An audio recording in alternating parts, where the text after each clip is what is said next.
Bismillahirrahmanirrahim. Assalamualaikum warahmatullahi wabarakatuh. Alhamdulillahirabbil alamin. Pada kesempatan kali ini kita dapat melaksanakan pembelajaran mata kuliah belajar dan pembelajaran PAI 2. Pertama yang saya hormati Dr. Haja Hilda Aini Syifa MAG dan rekan-rekan PAI 5A yang saya banggakan. Insya Allah pada kesempatan kali ini saya akan menjelaskan dan memaparkan mengenai dampak pembelajaran daring pada saat COVID-19. Baik, bismillahirrahmanirrahim. Seperti yang kita tahu, pandemi COVID-19 di Indonesia mulai terjadi pada bulan Maret 2020, dimulai dengan adanya korban positif di kota Depok. Nah, setelah itu peningkatan kasus pun terjadi di seluruh wilayah Jabodetabek, sehingga menjadi kawasan zona merah. Adapun Badan Nasional Penanggulangan Bencana mengeluarkan surat keputusan nomor 13 terkait penetapan masa darurat akibat virus corona ini. Nah, berdasarkan penetapan tersebut, Kementerian Pendidikan dan Kebudayaan yaitu Kemendikbud mengeluarkan surat edaran dari Menteri Pendidikan dan Kebudayaan nomor 36926 MPK HK 2020 tertanggal 17 Maret 2020 tentang pembelajaran secara daring dan bekerja dari rumah dalam rangka pencegahan virus corona ini. Selanjutnya adalah pembelajaran daring. Nah, demi mengurangi persebaran virus COVID-19 ini, pemerintah telah membuat kebijakan, yakni physical distancing, yang diantaranya berupa kebijakan khusus para peserta didik dimulai dari TK sampai perguruan tinggi untuk belajar dari rumah. Pendidik atau guru, dosen, siswa, mahasiswa, serta orang tua berinteraksi melalui teknologi. Kebijakan ini menjadi hal yang tentu membuat para pendidik untuk gencar melatih dan membiasakan diri terhadap perubahan yang akan terjadi.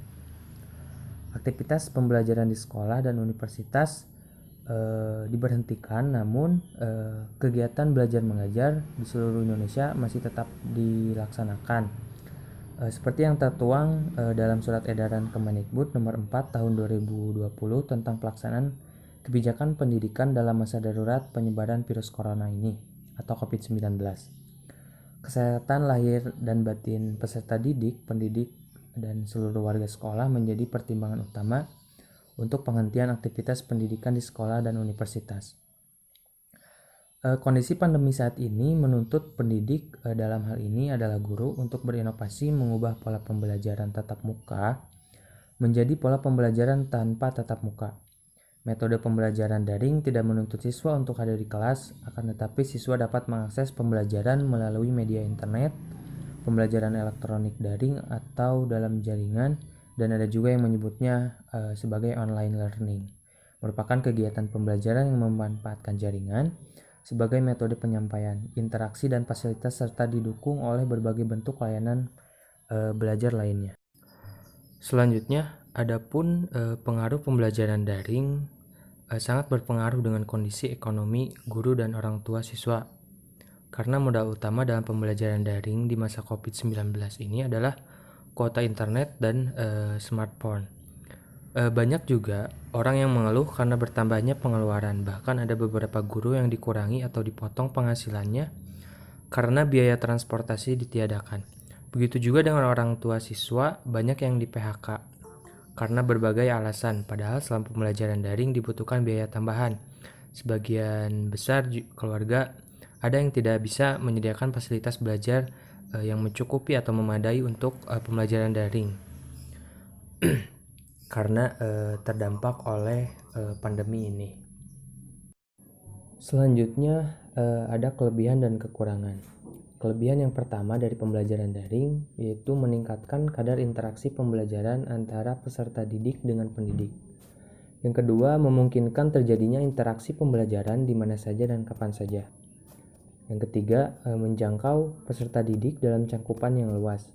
Yang keempat, mempermudah penyempurnaan dan penyimpanan materi pembelajaran. Aktivitas belajar peserta didik dengan pembelajaran daring dapat membuat peserta didik tidak merasa bosan, semakin tertarik dan aktif dalam mengikuti pembelajaran. Dan yang terakhir, kebermaknaan belajar, kemudian kemudahan mengakses dan peningkatan hasil belajar. Adapun kekurangan dari pembelajaran daring ini, yang pertama, pembelajaran daring masih membingungkan peserta didik karena pembelajaran daring memang membutuhkan adaptasi dan usaha agar dapat berjalan dengan lancar.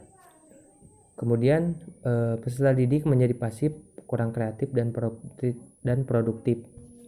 Karena perlu diperhatikannya dalam pembelajaran daring ini model pembelajaran yang digunakan oleh pendidik agar peserta didik dapat mengikuti dengan semaksimal mungkin.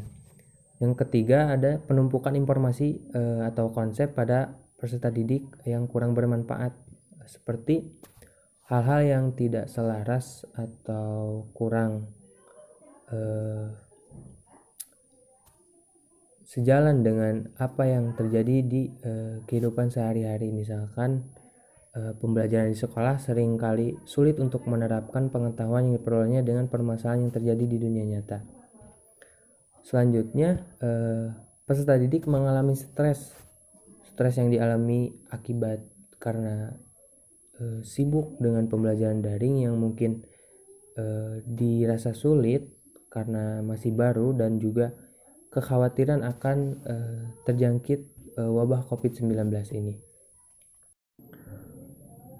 Solusi dari pembelajaran daring ini yaitu solusi dan harapan dalam pembelajaran dengan menggunakan sistem daring menjadi topik yang menarik dalam masa pandemi wabah COVID-19 ini. Meski dalam kondisi yang serba terbatas karena pandemi COVID-19, tetapi masih dapat melakukan pembelajaran dengan cara daring. Hanya hal yang menjadi hambatan adalah orang tua harus menambah waktu untuk mendampingi anak-anak, sedangkan dari segi guru menjadi terbuka akan teknologi dan dituntut untuk belajar banyak hal khususnya pembelajaran berbasis daring. Sistem pembelajaran daring ini dapat dijadikan sebagai model dalam melakukan pembelajaran selanjutnya. Hal ini dapat menjadi evaluasi agar pembelajaran daring dapat diupayakan diterima dengan baik oleh peserta didik tanpa mengurangi esensi pendidikan itu sendiri. Mungkin cukup sekian yang dapat saya sampaikan. Mohon maaf bila banyak salah dan kekurangannya. Terima kasih telah menyimak. Wallahul muwaffiq ila aqwamit thoriq. Wassalamualaikum warahmatullahi wabarakatuh.